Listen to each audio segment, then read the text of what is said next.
Hertz ने बताया था 1887 में हर्ट्ज ने एक एक्सपेरिमेंट किया और उन्होंने देखा कि यदि किसी मेटल की सरफेस पर लाइट को यदि फॉल करवाया जाता है, लेकिन ये जो इफेक्ट है मैं आपको पहले ही बता दूं, ये जो फोटो इलेक्ट्रिक इफेक्ट है, यहाँ पर हम जिस मेटल की बात कर रहे हैं तो वो मेटल जो होगी ऐसी मेटल जैसे कि जो एल्केलाइन मेटल है या एल्केलाइन अर्थ मेटल है, ये लूजली बॉन्डेड होती है। मतलब जो न्यूक्लियस से इनके जो इलेक्ट्रॉन होते हैं वो लूजली बॉन्डेड होते हैं, तो थोड़ी एनर्जी देने पर भी इनके इलेक्ट्रॉन निकल जाते हैं। तो ऐसी वाली मेटल जो होती है जैसे लिथियम है, पोटेशियम है, रुबिडियम है, सीजियम है, बेरियम है, कुछ जो ऐसी मेटल्स हैं उन पर उन्होंने देखा कि यदि लाइट को फॉल करवाया जाए तो उनमें से इलेक्ट्रॉन इमिट होने लगते हैं। तो इस फिनोमिना को उन्होंने क्या कहा, फोटो इलेक्ट्रिक इफेक्ट कहा। मेटल है, मेटल की सरफेस पर लाइट को स्ट्राइक करवाया, फॉल करवाया, तो वहां से किसका इजेक्शन हुआ, उन्होंने देखा कि इलेक्ट्रॉन इजेक्ट हो रहा है। तो इस फिनोमिना को उन्होंने क्या कहा, फोटो इलेक्ट्रिक इफेक्ट। पहले हम इसकी डेफिनेशन देखते हैं। तो the phenomena of ejection of electron from the surface of metal when light of suitable frequency strike on it is called photoelectric effect and the emitted electron are called, और जो ये electron निकल रहा है इसको उन्होंने क्या कहा, फोटो इलेक्ट्रॉन, और इस प्रोसेस को कहा फोटो इलेक्ट्रिक इफेक्ट। अब देखिए इसका मतलब क्या है, सुटेबल फ्रीक्वेंसी का मतलब ये है कि हर एक मेटल जो है वो अलग अलग फ्रीक्वेंसी की लाइट से इलेक्ट्रॉन को, मतलब कि एक पर्टिकुलर फ्रीक्वेंसी, मतलब कि एक पर्टिकुलर एनर्जी की लाइट जब उस पर फॉल कराएंगे तभी उससे इलेक्ट्रॉन इमिट होंगे। यदि उससे कम एनर्जी वाली लाइट को आप फॉल करवाएंगे तो इलेक्ट्रॉन इमिट नहीं होंगे। सुटेबल फ्रीक्वेंसी का मतलब ये है। अच्छा, इसको फोटो इलेक्ट्रिक इफेक्ट क्यों बोलते हैं? तो इसको फोटो इलेक्ट्रिक इफेक्ट इसलिए बोलते हैं क्योंकि आप देखो मेटल है, मेटल की सरफेस पर आप किसको फॉल करवा रहे हैं, लाइट को फॉल करवा रहे हैं। तो लाइट को हम क्या बोलते हैं, फोटो। ये फोटो वर्ड कहाँ से आया है, ये फोटो वर्ड फोटोन से आया है, ठीक है। तो लाइट को हम फोटो बोलते हैं। जहां भी लाइट वर्ड आता है तो हम उसको ऐसे बोलते हैं कि फोटो केमिकल रिएक्शन है। तो फोटो का मीन्स लाइट से होता है।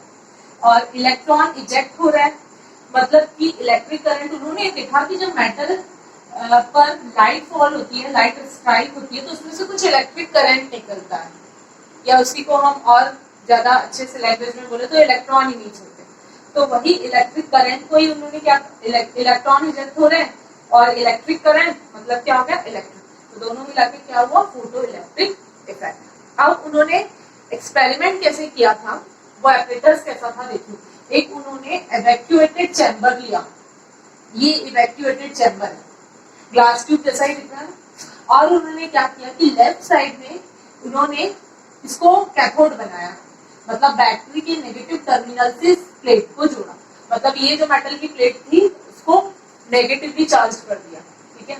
और यहाँ पर एमीटर लगाया, और ये जो दूसरी वाली रॉड थी उसको एनोड बनाया, बैटरी के पॉजिटिव टर्मिनल से उसको कनेक्ट किया, और ये डिटेक्टर का काम करेगा। कैसे, अभी मैं बताती हूँ।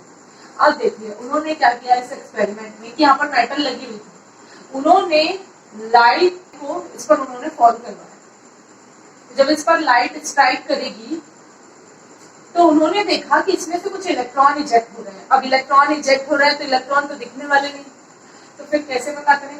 तो उन्होंने देखा कि कैथोड पर ये इलेक्ट्रॉन कहाँ जा रहे थे, लेकिन कैथोड की तरफ अट्रैक्ट हो रहे थे। तो ये डिटेक्टर का काम कर रहा था। तो इससे हमें पता चल गया कि इसमें से क्या इमिट हो रहे हैं, इलेक्ट्रॉन इमिट हो रहे हैं। ये इवैक्यूएटेड चैम्बर है, इसमें जब मेटल के ऊपर जब लाइट स्ट्राइक करेगी तो इलेक्ट्रॉन इजेक्ट हो जाएगा, ठीक है। तो इसी प्रोसेस को उन्होंने कहा फोटो इलेक्ट्रिक इफेक्ट। अब जो इसके ऑब्जर्वेशन थे, ये तो एक बहुत छोटा सा एक्सपेरिमेंट है, लेकिन इसमें मेन जो इसको समझना है वो इसके ऑब्जर्वेशन है, और ऐसा समझ लीजिए कि इसके कैरेक्टरिस्टिक्स भी है, तो वो बहुत इंपॉर्टेंट है। तो अब इसके बाद हम देखते हैं इसके ऑब्जर्वेशन क्या थे इस एक्सपेरिमेंट के। ऑब्जर्वेशन इन फोटो इलेक्ट्रिक इफेक्ट, ये फोटो इलेक्ट्रिक इफेक्ट के ऑब्जर्वेशन है।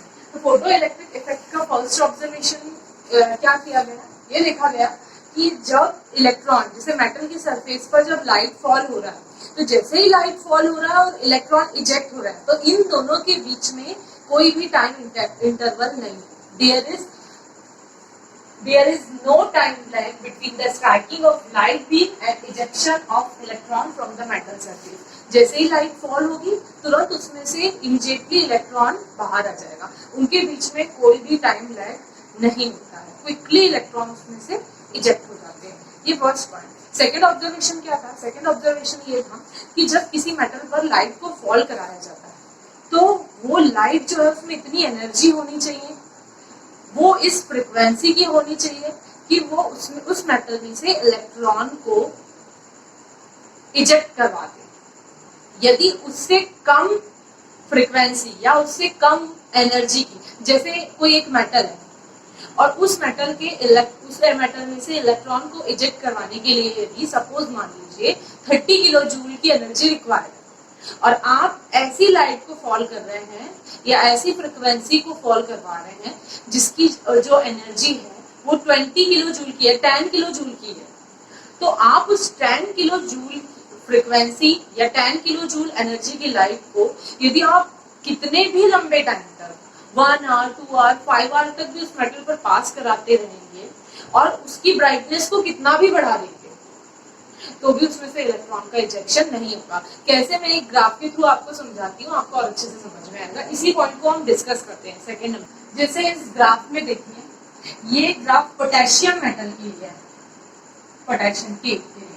तो पोटेशियम मेटल की सरफेस पर ऐसा देखा गया कि ये जो 7, यहाँ पर मैंने इंटेंसिटी वर्सेस फ्रिक्वेंसी का ग्राफ बनाया। तो देखिए इस ग्राफ में, इसके पहले भी हमने बनाया था, जब पढ़ा था हमने ब्लैक बॉडी रेडिएशन, उसमें भी ऐसा ग्राफ देखा था, तो ये वैसा ही ग्राफ है। देखिए पोटेशियम मेटल पर जब रेड लाइट को, जो कि इस फ्रिक्वेंसी की है, इसको बहुत घंटों तक 2 आवर्स 5 आवर्स तक पास कराते रहे पोटेशियम मेटल पर रेड लाइट को, पर उसमें से इलेक्ट्रॉन का इजेक्शन नहीं हुआ।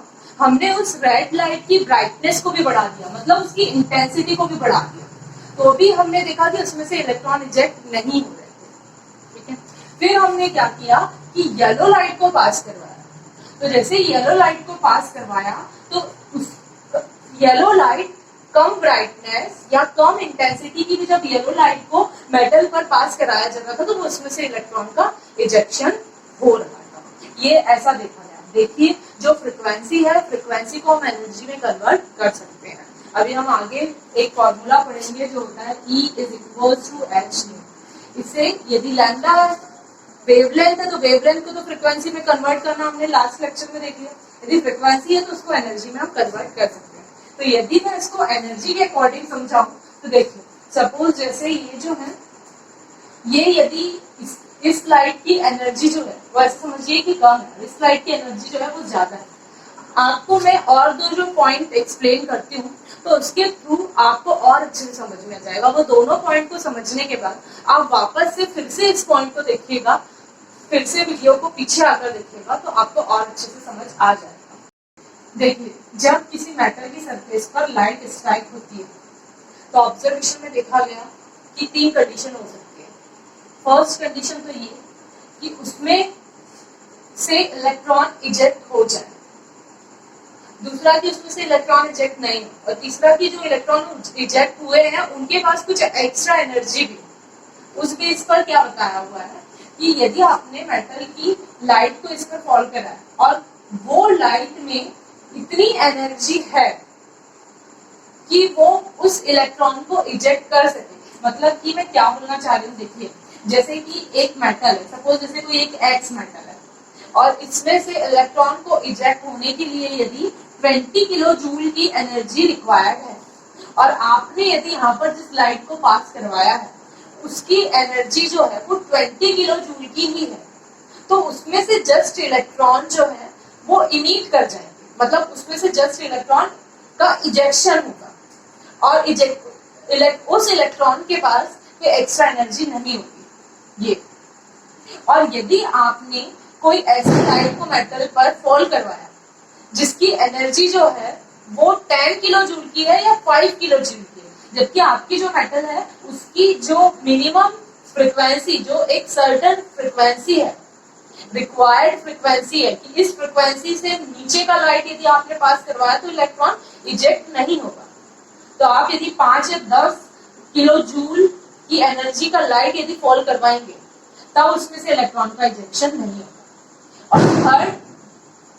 और थर्ड, यदि आपने इससे ज्यादा एनर्जी की, जैसे इसकी जो थ्रेशोल्ड एनर्जी है, देखिए जो मिनिमम रिक्वायर्ड या जो सर्टेन फ्रीक्वेंसी होती है उसको हम क्या बोलते हैं, थ्रेशोल्ड। थ्रेशोल्ड का मतलब क्या होता है कि एकदम मिनिमम रिक्वायर्ड चीज जो होती है उसको बोलते हैं थ्रेशोल्ड। मतलब कि जो एकदम बिल्कुल उसकी सीमा रेखा उसको बोलते हैं थ्रेशोल्ड, है ना। तो मिनिमम रिक्वायर्ड मतलब कि थ्रेशोल्ड फ्रीक्वेंसी, थ्रेशोल्ड एनर्जी, तो वो तो इसकी कितनी है, 20 किलो जूल। अब आपने ऐसा लाइट पास करवाया जिसकी एनर्जी 60 किलो जूल की है, तो अब क्या होगा उसमें कि देखिए उसको तो 20 चाहिए, तो क्या अब इलेक्ट्रॉन इजेक्ट नहीं होगी 60 किलो जूल की? आपने देखा बिल्कुल इलेक्ट्रॉन इजेक्ट होंगे, लेकिन क्या होगा कि 20 किलो जूल जैसे ही लाइट आएगा 60 किलो जूल का, तो 20 किलो जूल तो यूज हो जाएंगे इस मेटल में से इलेक्ट्रॉन को इजेक्ट करने में। ये कितने किलो जूल, 20 किलो जूल इसमें खर्च हो, और बाकी के जो 40 किलो जूल एनर्जी आपके पास बची हुई, ये 40 किलो जूल एनर्जी उसकी क्या बन जाएगी, काइनेटिक एनर्जी बन जाएगी। ठीक है, तो इसका फॉर्मूला क्या होता है कि एनर्जी ऑफ इंसिडेंट फोटोन, यदि आपको फोटोन की एनर्जी निकालना है तो आइंस्टीन ने बताया ना कैसे निकालते हैं उसको हम, कि E is equals to h nu, उसको हम अभी पढ़ेंगे आगे, ये फॉर्मूला होता है, इसको आप समझिए। ये एनर्जी है फोटोन की एनर्जी, एक फोटोन की एनर्जी ऐसे निकालते हैं, तो ये E वन फोटोन की एनर्जी इज इक्वल्स टू होता है एच एक प्लांक कांस्टेंट है, इसको यूनिवर्सल कांस्टेंट भी बोलते हैं, और न्यू क्या है, न्यू फ्रीक्वेंसी। ठीक है, तो आपने इस फ्रीक्वेंसी की, किसी भी फ्रीक्वेंसी की लाइट को, मतलब ये जो लिखा हुआ है इसका मतलब क्या है, ये जो आप लाइट फॉल करा रहे हैं, ठीक है, एनर्जी ऑफ इंसिडेंट फोटोन, कि आपने कितनी एनर्जी का लाइट को इंसिडेंट करवाया है। देखिए जो लाइट होती है, जैसे ये लाइट है, तो इसको क्या बताया गया है कि ये छोटे छोटे एनर्जी के बंडल से मिलकर बनी हुई है। इसी को हम क्या बोलते हैं, फोटॉन्स बोलते हैं, एनर्जी के छोटे छोटे बंडल के फॉर्म को हम क्या बोलते हैं, फोटॉन बोलते हैं। तो वही इसीलिए हम फ्रीक्वेंसी लिखे, फोटॉन लिखे, एक ही बात है। तो मैंने यहाँ पर क्या लिख दिया, उस ई की जगह एच न्यू लिखा। ठीक है, अब ये जो टोटल एनर्जी है 60 किलो जूल की एनर्जी टोटल एनर्जी होगी आपकी, तो वो दो में डिवाइड होगी, एक तो इलेक्ट्रॉन को इजेक्ट करने में और दूसरा बची हुई किसमें कन्वर्ट हो गई, उसकी काइनेटिक एनर्जी में। तो जैसे 20 किलो जूल की दिए तो तब कुछ एनर्जी बची नहीं, तब तो उसकी काइनेटिक एनर्जी 0 है। लेकिन यदि आप 60 किलो जूल की देंगे तो तब वर्क फंक्शन किसको बोलते हैं, जो थ्रेशोल्ड फ्रीक्वेंसी है उसी को क्या बोला गया, उसका वर्क फंक्शन। तो यहाँ पर एच न्यू जो आपने टोटल लाइट फॉल कराई, फोटोन की एनर्जी इज इक्वल टू क्या हो जाएगा, वर्क फंक्शन प्लस जो बची हुई 40 किलो जूल है ना आपकी, जो बची हुई एनर्जी वो काइनेटिक एनर्जी में कन्वर्ट हो रही है। तो ये टोटल एनर्जी ये दो काम में आती है आपकी। ठीक है, तो ये एक फॉर्मूला है, इससे क्वेश्चन आते हैं, क्वेश्चन बनते हैं, हम सॉल्व भी करेंगे इससे रिलेटेड क्वेश्चन।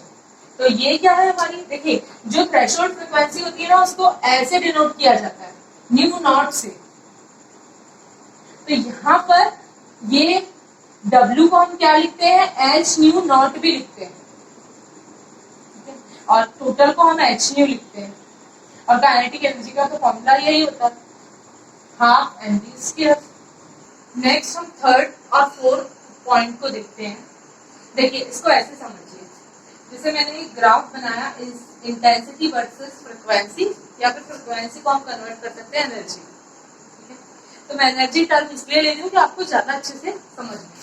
तो यहाँ पर देखिए यदि ये 30 किलो जूल की है, एक मेटल है, उस मेटल पर वही लाइट स्ट्राइक हो रही है और उसकी जो थ्रेशोल्ड फ्रीक्वेंसी है, वो थ्रेशोल्ड फ्रीक्वेंसी मतलब मिनिमम रिक्वायर्ड जो उसको एनर्जी इलेक्ट्रॉन इजेक्शन के लिए, वो समझिए अभी 20 किलो जूल है। ठीक है, अब यहाँ पर देखिए कि ये जो एनर्जी है, मतलब आपको ये जो पीक मिल रहा है यहाँ पर, और ये एक पीक मिल रहा है। तो इस ग्राफ में समझिए कि ये कितनी एनर्जी का ग्राफ है, ये 30 किलो जूल एनर्जी का ग्राफ है, ठीक है। और ये जो आपको यहाँ पर पीक मिल रहा है, मतलब ये जो इंटेंसिटी मिल रही है यहाँ पर, तो इसमें 30 किलो जूल के एनर्जी के 10 पैकेट है, ऐसा समझिए। यहाँ पर इस इंटेंसिटी पर 30 किलो जूल एनर्जी के 10 पैकेट है, और इस इंटेंसिटी पर 30 किलो जूल के 50 पैकेट है। लाइट के एनर्जी के छोटे छोटे पैकेट्स ही तो होते हैं जिनको हम फोटोन बोलते हैं। और अभी मैंने बताया कि जितनी ज्यादा जिसमें नंबर ऑफ फोटॉन्स प्रेजेंट होते हैं उसमें उतनी ज्यादा एनर्जी होती है, उतनी ज्यादा उसकी इंटेंसिटी होती है, उसकी उतनी ज्यादा ब्राइटनेस होती है ना। तो वही फैक्ट यहाँ पर है कि यहाँ पर यदि 30 किलो जूल के 10 पैकेट है, यहाँ पर यदि 50 पैकेट है, तो आप ये बताइए कि यदि इलेक्ट्रॉन का इजेक्शन होना है और उसकी जो मिनिमम थ्रेशोल्ड एनर्जी वो 20 किलो जूल है, तो यहाँ पर यदि किस पर डिपेंड करेगा, 30 किलो जूल के 10 पैकेट है, तो एक पैकेट एक इलेक्ट्रॉन को इजेक्ट करवा रहा है, तो यहाँ पर 10 पैकेट है तो 10 इलेक्ट्रॉन को इजेक्ट करवा देगा। यहाँ पर 50 पैकेट्स तो 50 इलेक्ट्रॉन को इजेक्ट करवा देंगे। यहाँ पर यदि 30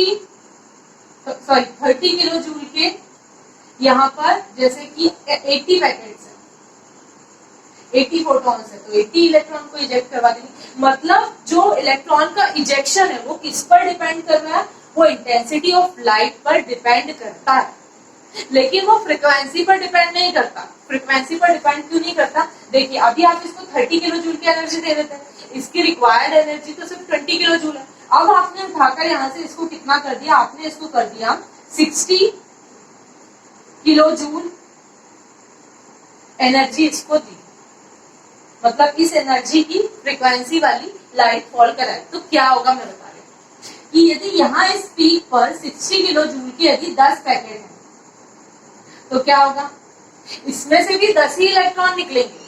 देखिए 30 किलो जूल वाले में से भी कितने इलेक्ट्रॉन निकल रहे थे, 10। और इसमें इस इंटेंसिटी पर, इस यदि दोनों की इंटेंसिटी यहाँ पर सेम रख ले, अभी हमने लेकिन एनर्जी बढ़ा दी, तो इसमें भी कितने पैकेट है, 10, इसमें भी कितने पैकेट है, 10, लेकिन इसकी एनर्जी ज्यादा है। होगा क्या कि इसकी 20, इसमें से भी वो कितने, हर एक पैकेट एक इलेक्ट्रॉन को इजेक्ट कर पाएगा, तो 10 इलेक्ट्रॉन इजेक्ट हो जाएंगे। पर डिफरेंस इसमें और इसमें क्या होगा कि यहाँ जो इलेक्ट्रॉन इजेक्ट हुए हैं, यहाँ भी 10 ही इलेक्ट्रॉन इजेक्ट हुए हैं, यहाँ भी 10, लेकिन इसमें जो 10 इलेक्ट्रॉन इजेक्ट हुए हैं उनमें एनर्जी कितने किलो जूल की होगी, काइनेटिक एनर्जी कितने किलो जूल की होगी, 40 किलो जूल की। 60 में से बच जाएगी ना, बाकी की बची हुई एनर्जी तो किस काम में आएगी, जैसे एनर्जी का एक पैकेट है वो 60 किलो जूल का, तो 20 किलो जूल उस पैकेट में से उसके निकालने के काम आ जाएगी, और 40 किलो जूल उसके इसमें कन्वर्ट हो जाएगी, काइनेटिक एनर्जी, इलेक्ट्रॉन की काइनेटिक एनर्जी में वो कन्वर्ट हो जाएगी, है ना। तो फ्रीक्वेंसी का कुछ फर्क पड़ा क्या, एनर्जी का कुछ फर्क पड़ा क्या, नहीं। लेकिन इलेक्ट्रॉन का इजेक्शन जो है वो डिपेंड कर रहा है किस पर, ब्राइट इंटेंसिटी पर, उसकी ब्राइटनेस पर। क्यों, क्योंकि वहां पर नंबर ऑफ पैकेट्स बढ़ते जा रहे हैं ना, जैसे जैसे आप इंटेंसिटी बढ़ाते जा रहे हैं नंबर ऑफ फोटॉन्स बढ़ते जा रहे हैं, ठीक है। आप देखिए दूसरा काइनेटिक एनर्जी के लिए वो बोलता है कि काइनेटिक एनर्जी, अभी आपने देखा कि लेकिन काइनेटिक एनर्जी किस पर डिपेंड करेगी, इलेक्ट्रॉन जब इजेक्ट हो रहे हैं, ये मेटल है, जैसे ये मेटल है, इस मेटल पर जब लाइट को फॉल कराई जा रही है तो इलेक्ट्रॉन इजेक्ट हो रहे हैं, और वो एक फोटोन में से थ्रेशोल्ड एनर्जी तो कुछ काम हो जाती है उसको निकालने में, बाकी वाली सारी उसकी काइनेटिक एनर्जी बच जाती है। तो ये काइनेटिक एनर्जी किस पर डिपेंड करती है, देखिए जैसे मैं यहाँ पर एक ग्राफ बनाती हूँ, ये मैंने बनाया एक 80 किलो जूल का, ये बनाया मैंने एक 60 किलो जूल का, और ये बनाया एक मैंने 40 किलो जूल।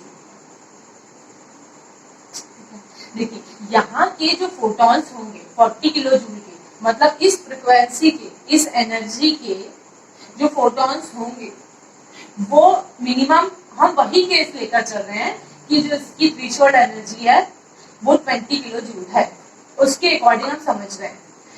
तो यहाँ पर जब इलेक्ट्रॉन इजेक्ट होंगे, देखिए फ्रीक्वेंसी जो है वो धीरे धीरे बढ़ रही है, यहाँ से आ रहे हैं जब हम, ठीक है।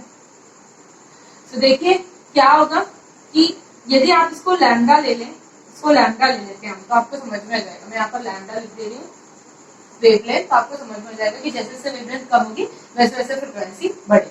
ठीक है, देखिए ये 40 किलो जूल है। आप इस 40 किलो जूल वाला जब इलेक्ट्रॉन को इजेक्ट करवाएगा तो वो उसको कितनी काइनेटिक एनर्जी दे पाएगा? 20 किलो जूल की। 20 किलो जूल तो उसको निकालने में खर्च हो जाएगा। यहाँ पर 40 किलो जूल दे पाएगा वो, यहाँ पर 20 किलो जूल की काइनेटिक एनर्जी होगी उसके पास। और ये 80 वाला ये कितनी दे पाएगा? इसके पास जितने भी फोटोन होंगे सारे कितने के होंगे? 80 किलो जूल, 80 किलो जूल, और यहाँ पर सारे 60 किलो जूल, 60 किलो जूल, यहाँ पर 40 किलो जूल के होंगे सारे फोटोन। तो एक फोटोन एक इलेक्ट्रॉन को इजेक्ट कर पाएगा ना। तो देखिए यहाँ पर ये जो 80 किलो जूल है, ये जब एनर्जी जैसे एक इलेक्ट्रॉन इजेक्ट हुआ तो इसने कितनी एनर्जी 20 किलो जूल तो खर्च हो गई इलेक्ट्रॉन को निकालने में, और उस इलेक्ट्रॉन की जो काइनेटिक एनर्जी है वो यहाँ पर कितनी हो जाएगी? 60 किलो जूल हो जाएगी। ठीक है, तो जैसे जैसे आप फ्रीक्वेंसी को बढ़ा रहे हैं तो वैसे वैसे उसकी काइनेटिक एनर्जी बढ़ रही है। ये आपको यहाँ से भी दिख गया था कि यहाँ पर तो उसको हर एक इलेक्ट्रॉन जब इजेक्ट हो रहा था तो उसके पास काइनेटिक एनर्जी 10 जूल की थी, लेकिन यहाँ पर जब भी इलेक्ट्रॉन इजेक्ट हो रहा था तो उसके पास 40 किलो जूल की। मतलब ये फ्रीक्वेंसी पर, काइनेटिक एनर्जी फ्रीक्वेंसी पर डिपेंड करती है। और देखिए ये ब्राइटनेस से इंडिपेंडेंट होती है। ब्राइटनेस से कैसे इंडिपेंडेंट हो गई? देखिए यदि आपने यहाँ पर इसकी इंटेंसिटी और बढ़ा दी, यहाँ पर अभी यदि 10 पैकेट रहे होंगे तो यहाँ पर यदि अभी हो गए कितने पैकेट? 50 पैकेट हो गए यहाँ पर हर एक इलेक्ट्रॉन एक फोटोन के द्वारा जब निकलेगा तो 20 किलो जूल तो खर्च हो जाएगी और 20 बचेगी। तो हर एक फोटोन, हर एक इलेक्ट्रॉन में कितनी काइनेटिक एनर्जी को पास कर पाएगा? 20 किलो जूल को ही पास कर पाएगा। आप चाहे इसकी इंटेंसिटी को इतना बढ़ा दीजिए, नहीं इतना बढ़ा दीजिए, इंटेंसिटी बढ़ाने का मतलब है कि आप नंबर ऑफ फोटोन बढ़ा रहे हैं, पर हर एक फोटोन के पास कितनी एनर्जी होगी इंटेंसिटी बढ़ाने पर भी? 40 किलो जूल। इसलिए उसकी काइनेटिक एनर्जी पर कोई फर्क नहीं पड़ता इंटेंसिटी बढ़ाने पर। हाँ, इलेक्ट्रॉन का इजेक्शन बढ़ जाता है क्योंकि नंबर ऑफ फोटॉन्स बढ़ जाते हैं, इसीलिए। तो ये थे वो दोनों पॉइंट। तो ये देखिए, ये जो हमने अभी फोटो इलेक्ट्रिक इफेक्ट पढ़ा और ब्लैक बॉडी रेडिएशन को भी हमने पढ़ा था, तो दोनों में देखिए लाइट या इलेक्ट्रोमैग्नेटिक रेडिएशन जो है उसका पार्टिकल नेचर शो हो रहा है। छोटे छोटे एनर्जी के बंडल्स या पैकेट्स हम बोले तो ये क्या है कि लाइट जो है, हम ऐसा समझते हैं कि लाइट या इलेक्ट्रोमैग्नेटिक रेडिएशन जो है वो कंटिन्यूअस फॉर्म में एनर्जी को इमिट नहीं कर रही है, वो छोटे छोटे एनर्जी के बंडल्स के फॉर्म में लाइट और इलेक्ट्रोमैग्नेटिक रेडिएशन जो है वो एनर्जी के छोटे छोटे पैकेट्स के फॉर्म में होती है। या फिर हम ऐसा समझे कि इलेक्ट्रोमैग्नेटिक रेडिएशन और जो लाइट है वो पार्टिकल नेचर यहाँ पर शो करवा रही है। यदि कंटिन्यूअस फॉर्म में करवा दी तब तो हाँ, ये यहाँ पर इंटेंसिटी, यहाँ पर देखिए ना कि आपने ग्राफ से ही समझिए, आपको ग्राफ से ही समझ में आएगा। अभी मैंने फोटोन बोला तो आपको एक कंटिन्यूअस फॉर्म समझ में नहीं आया ना। यदि कंटिन्यूअस फॉर्म में वो होता तब तो एनर्जी पास हो जाती। जैसे जैसे आप इंटेंसिटी को बढ़ाते जाते तो वैसे वैसे क्या हो जाता है, इंटेंसिटी बढ़ने पर वैसे वैसे उसकी काइनेटिक एनर्जी भी क्या होती जाती, बढ़ते जाती। लेकिन यहाँ पर ऐसा हो रहा है क्या? नहीं, क्योंकि वो फोटोन पर डिपेंड करें। एक फोटोन एक इलेक्ट्रॉन को इजेक्ट कर रहा है, तो सीधा सीधा तो आप इसी से ही समझ सकते हैं। ठीक है, तो इसलिए ये जो फोटो इलेक्ट्रिक इफेक्ट है ये एक्सप्लेन नहीं हो पाता है इलेक्ट्रोमैग्नेटिक रेडिएशन जो है उसके वेव नेचर। ये कौन शो करता है? उसका पार्टिकल नेचर शो करता है। तो फोटो इलेक्ट्रिक इफेक्ट में देखिए, यदि हम इसको यदि क्लासिकल मैकेनिक्स के अकॉर्डिंग यदि हम इसको डिफाइन करना चाहें तो क्लासिकल मैकेनिक्स क्या होती है कि इलेक्ट्रोमैग्नेटिक रेडिएशन जो है वो वेव नेचर की है, ठीक है। और अकॉर्डिंग टू क्लासिकल मैकेनिज्म जो एनर्जी है वो डायरेक्टली प्रोपोर्शनल होगी इसके इंटेंसिटी के, मतलब लाइट की इंटेंसिटी के डायरेक्टली प्रोपोर्शनल क्या होती है इसकी एनर्जी। यदि फिर ऐसा है तो यदि रेड लाइट जो है, रेड लाइट को जो हमने पोटेशियम पर पास करवाया था अभी जस्ट जो हम पढ़कर आए, तो उसमें रेड लाइट की इंटेंसिटी को हम कितना भी बढ़ाते जा रहे थे तो भी इलेक्ट्रॉन इजेक्ट हुआ क्या? नहीं। लेकिन यदि हम कम इंटेंसिटी की येलो लाइट को उस पर भेज रहे थे तो सपोज मान लीजिए कि यहाँ पर इसकी जो एनर्जी है वो यदि 30 किलो जूल रही होगी, पर फोटोन की एनर्जी। तो एक तो इससे हमको क्या समझ में आ गया कि वो कंटिन्यूअस फॉर्म में एनर्जी को इमिट नहीं कर रहा है, वो एनर्जी के छोटे छोटे पैकेट के फॉर्म में एनर्जी को रिलीज कर रहा है।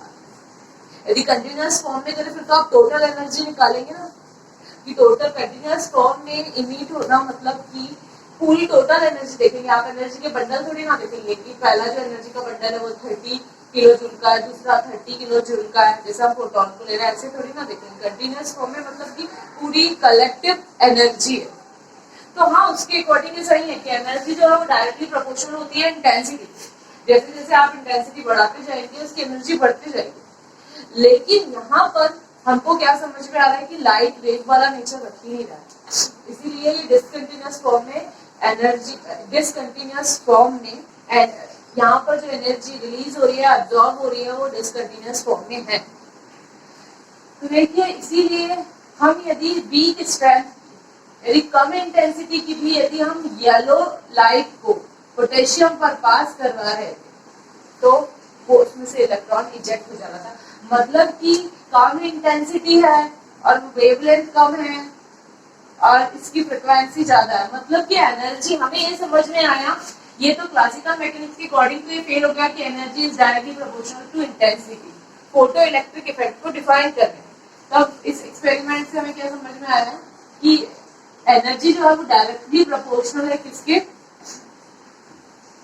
फ्रीक्वेंसी के, कि जैसे जैसे उसकी फ्रीक्वेंसी बढ़ते जाएगी वैसे वैसे उसकी एनर्जी भी बढ़ते जाती है। ठीक है, अब देखिए ये जो प्लांक थे, ये एक्सपेरिमेंट हुआ, उस एक्सपेरिमेंट में जो हर्ट्ज थे उन्होंने फोटो इलेक्ट्रिक इफेक्ट को बताया। उसके बाद जो प्लांक थे, प्लांक ने अपनी quantum theory, Planck quantum theory of radiation, इसमें क्या उन्होंने यही बताया जो हमने सारा कुछ पढ़ा, वही उन्होंने बताया था कि रेडिएशन जो है, रेडिएंट जो एनर्जी है, जैसे लाइट है, एक्स रेज है, गामा रेज है, ये सब जो इलेक्ट्रोमैग्नेटिक जो वेव्स होती है, जो रेडिएशन होती है, वो अपने में से जिस एनर्जी को इमिट करती है उसको हम रेडिएंट एनर्जी बोलते हैं। और ये जो रेडिएंट एनर्जी इमिट होती है या एब्जॉर्ब होती है वो कंटिन्यूअस फॉर्म में नहीं होती, वो डिसकंटिन्यूअस फॉर्म में होती है, वो एनर्जी के छोटे छोटे पैकेट्स के फॉर्म में होती है। उनको प्लांक ने क्या कहा, वो उस एनर्जी के छोटे छोटे पैकेट को प्लांक ने क्वांटा कहा, और उसी को बाद में आइंस्टीन ने इस फोटो इलेक्ट्रिक इफेक्ट पर उन्होंने स्टडी की, और स्टडी करने के बाद उन्होंने इसी जो एनर्जी के छोटे छोटे पैकेट्स थे उसको उन्होंने क्या कहा, फोटोन कहा। ठीक है, उसके बाद प्लांक ने अपनी थ्योरी में दूसरा पॉइंट ये बताया कि ये जो एनर्जी का अमाउंट एसोसिएटेड होता है वो डायरेक्टली प्रोपोर्शनल होता है किसके, फ्रीक्वेंसी के। तो ये फिर फ्रीक्वेंसी, एनर्जी डायरेक्टली प्रोपोर्शनल होगी फ्रीक्वेंसी के, और एनर्जी में जब हम इस प्रोपोर्शनलिटी कांस्टेंट, प्रोपोर्शनलिटी साइन को हटाएंगे तो एक कांस्टेंट आएगा एच, जिसको हम की प्लांक कांस्टेंट बोलते हैं। और ये जो एच प्लांक कांस्टेंट है इसको यूनिवर्सल कांस्टेंट भी बोला जाता है। इसकी वैल्यू होती है 6.626 × 10⁻34 जूल, और इसको 3.99 × 10⁻13 किलो जूल सेकेंड पर मोल भी लिया जाता है। थर्ड पॉइंट इसका ये है कि अब यदि आपको टोटल एनर्जी देखना है, यदि कोई रेडिएंट एनर्जी है, ठीक है, रेज इमिट हो रही है और उसमें देखना है कि टोटल एनर्जी का अमाउंट कितना है, तो एक फोटोन की जो एनर्जी है उसके ही मल्टीपल में उसकी टोटल एनर्जी होगी। यानी कि यदि आपको कैलकुलेट करना है कि ये आपके पास कोई रेडिएंट एनर्जी का इमिशन हो रहा है, तो उसमें से टोटल, उसके अंदर टोटल एनर्जी कितनी है काउंट करना है। तो जो आपका एक फोटोन है, जैसे एक फोटोन की 30 किलो जूल है और आपके पास 10 फोटोन है, तो आप क्या करेंगे कि उसको इससे मल्टीप्लाई कर देंगे तो आपके पास टोटल एनर्जी का अमाउंट आएगा। बोलने का मतलब ये है कि जो टोटल एनर्जी का अमाउंट होता है वो क्वांटम, जो क्वांटम है, ए क्वांटम क्या है, E = h, ये आपका एक फोटोन की एनर्जी है, यही आपका एक क्वांटा है। तो इस एक क्वांटा का मल्टीपल होल नंबर होगा, मतलब कि 2 होगा या 3 होगा, 4 होगा, लेकिन ऐसे नहीं होगा 3/2, 4/2, ऐसे नहीं होगा। उसका क्या होगा, multiple whole number of quantum, total energy भी आपको निकालना है। ठीक है, जितने उसमें फोटोन, जितने ज्यादा नंबर में फोटोन होंगे उतनी ज्यादा उसकी एनर्जी होगी। तो ये था Planck quantum theory of radiation. और ये जो हमने यहाँ पर रिलेशन पढ़ा कि E is equals to h, ये सभी इलेक्ट्रोमैग्नेटिक रेडिएशन पर वैलिड होता है। लाइट हो, लाइट भी इलेक्ट्रोमैग्नेटिक रेडिएशन का एक पार्टी है और ये सभी पर वैलिड होता है। जितनी भी इलेक्ट्रोमैग्नेटिक रेडिएशन है सभी पर वैलिड। हमने जो पढ़ा था कि एच न्यू, इसके पहले अभी जो हमने पढ़ा h nu is equals to work function W not, h nu is equals to W not plus h nu. ये जो हमने पढ़ा था कि इजेक्टेड इलेक्ट्रॉन के लिए जो थ्रेशोल्ड एनर्जी होती है प्लस उसकी जो प्लस 1/2 mv²। तो हमने ये पढ़ा था इलेक्ट्रॉन के इजेक्शन के लिए जो उसकी थ्रेशोल्ड एनर्जी होती है प्लस काइनेटिक एनर्जी जो होती है वही उसकी टोटल फोटोन की टोटल एनर्जी होती है। तो ये जो बताया था ये आइंस्टीन ने बताया था। तो इसके बाद इलेक्ट्रोमैग्नेटिक रेडिएशन का ड्यूअल नेचर सामने आया। साइंटिस्ट ने देखा कि जो डिफ्रैक्शन और इंटरफेरेंस जैसी फिनोमेना है वो तो इलेक्ट्रोमैग्नेटिक रेडिएशन के वेव नेचर से ही एक्सप्लेन होती है, उसको उसका पार्टिकल नेचर शो नहीं कर पाता है। जबकि कुछ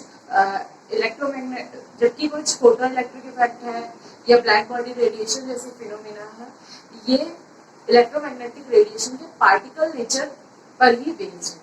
तब उन्होंने सोचा कि लाइट जो है इसको हम ये नहीं बोल सकते कि ये वेव नेचर की या सिर्फ ये नहीं बोल सकते कि ये पार्टिकल नेचर की। तब उन्होंने कहा कि जो लाइट होती है उसका ड्यूअल नेचर होता है, वो वेव के जैसे भी बिहेव करती है और पार्टिकल के जैसे भी बिहेव करती है। तो यहाँ पर हमारा dual nature of electromagnetic radiation complete होता है।